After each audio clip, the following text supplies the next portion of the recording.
So, everyone knows the story of the three little pigs, right?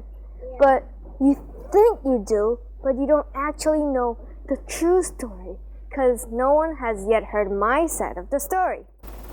So, I am the wolf, Alexander T. Wolf. You can call me Al.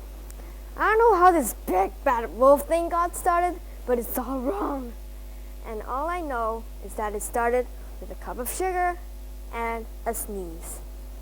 So this is the true story. Back in once upon a time, I was making a nice birthday cake for my dear old granny. And I had a horrible cold, and I also had no sugar. So I went to my neighbor's house to borrow a cup of sugar. And this neighbor was a pig.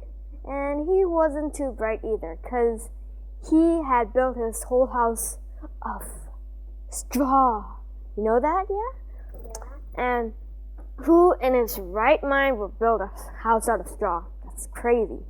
And so, of course, the minute I knocked on the door, it fell right in. So I called, little pig, are you in? And there was no answer. So I was just about to go back home without the cup of sugar until I felt my sneeze coming on. And I huffed, and I snuffed, and I sneezed a great sneeze! Choo! And the whole house fell down and boom, boom, boom. And yep. And you know what? In the middle of the haystack was the little pig's butt. It was sticking out of it. And of course, I had to think of it as a cheeseburger and just eat it all up. And yeah, I was feeling a little better, but I still didn't have my cup of sugar. So I went to the next neighbor's house. And this neighbor was the pig's brother. And he was a bit smarter, but not much. Because he built his house out of, you know what it is? Yes, sticks. And so when I rang on the doorbell, there was no answer again. So I called, Mr. Pig, are you in?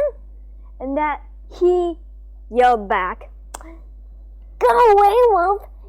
You can't bother me. I'm shaving the hair of my chin. So, okay. I was about to go back home until I felt my sneeze coming on again. And I huffed, and I snuffed, and I sneezed a great sneeze! Joe! And the whole house fell down. Boom, boom, boom.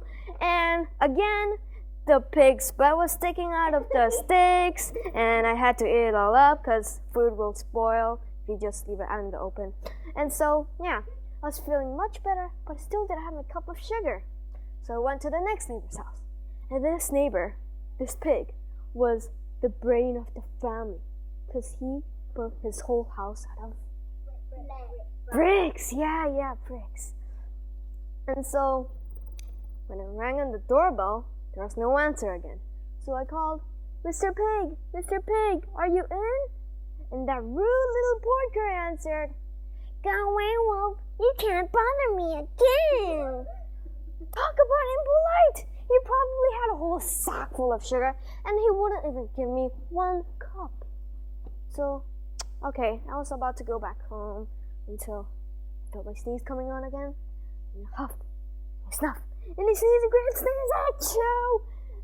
But then the pig yelled, and your old granny can sit on a pin. I was like, oh, crazy, and I was breaking the bricks and trying to break in the house and kill the pig because no one ever talks about my granny like that.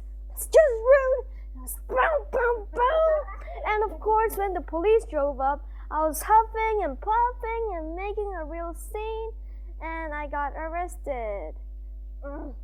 And the police found out about the two pigs I had for dinner and said that buying a cup of sugar and eating two pigs wasn't so exciting. So, yeah, they jazzed up the story into the big bad wolf huff and puff and blow your house down and blah, blah, blah. And, yep, I was framed.